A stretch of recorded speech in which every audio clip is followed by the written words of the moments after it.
Okay, a rectangle has length 2x plus 5 and width x minus 2.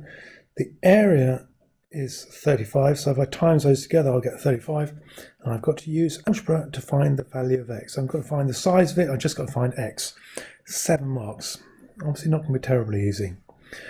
So first off, these two times together will give me 35. So 2x plus 5 timesing by x minus 2, that must equal 35. Quite nice then to put it in brackets actually. Could easily have not put them in brackets, but anyhow they have. 2x times x is 2x squared.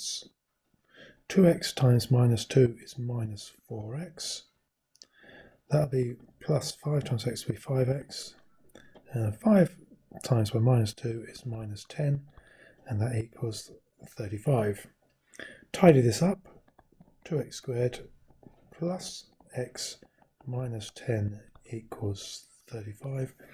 And now I'm going to take away the 35 from both sides because I've got a quadratic, and so therefore I always want it to be equal 0. 2x squared plus x minus 45 equals 0. Two ways of doing this. I could try and factorize it and try and get something times by something equaling 0 and see if that works.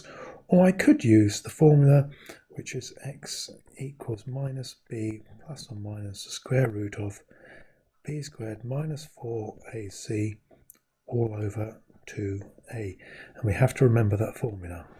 So if this was the case, I would have a equal 2, b equals 1, and c equals minus 45.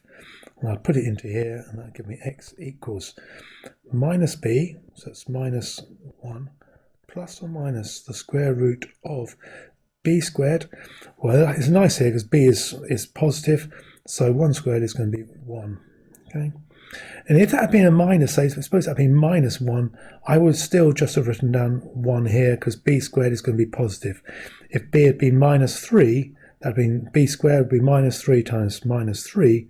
I would have written down 9. I wouldn't put down minus 3 squared because then calculator minus 3 squared would come up as minus 9, and it's not, because what you actually mean is that, and minus 3 times by minus 3 is actually plus 9.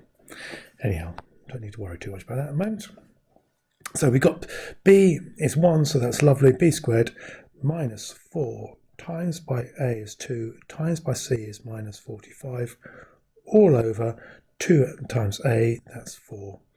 And that gives me, and I'll just type that straight into a calculator, and that will give me, first thing, if I put a plus in there, it will give me 9 over 2, which is 4.5, or if I put a minus in there, we get minus 5, which it obviously can't be. You can't get a length of minus 5, so therefore the answer must be 4.5. If I were to go the factorising route, I've got 2x, so I'm going to have 2x and an x. That'll give me my 2x squared. I've got to get 45, so it can either be 1 and 45, or it can be 3 and 15, or it can be 5 and 9. And one's positive and one's negative. And it's difficult here because one of the numbers is sort of going to be hit by this 2. So the one which goes across there is going to be hit by 2. And we've got to end up with plus x. So what are we going to have? Well, one of these is going to have to, it's going to be this one, isn't it? If the 5 is hit by the 2, or times by the 2, that'll be 10, and 9, that'll be, give us a 1. So we've got to be positive x. So the bigger one has to be positive, and that'll be the 5, because remember the 5 is going to be multiplied by the 2. So that's going to be 5 there, and that'll be positive, and that'll be minus the other one, and that'll be 9.